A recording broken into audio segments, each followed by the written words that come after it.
Yes, J-Mark, pinarangalan at kinilala ng Philippine National Police o PNP ang katapangan at kabayanihan ni Police Staff Sergeant Carlo Navarro ng Parañaque City Police Station.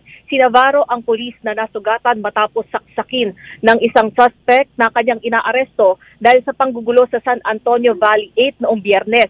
Personal na nagtungo si PNP Chief Police General Romel Francisco Marbil sa himpilan ng Parañaque City Police Station upang igawad kay Police Staff Sergeant Navarro ang medalya ng sugatang magiting at medalya ng kadakilaan, kalakip ang token at tulong na pinansyal. Ayon kay PNP Chief Marbil, ang ipinakitang katapangan ni Navarro ay patuloy ng tapat na paglilingkod ng mga pulis at kanilang kahandaang isakripisyo ang sarili o ang sariling buhay para sa kapakanan ng publiko. Pakinggan natin ang tinig ni PNP Chief General Marbil.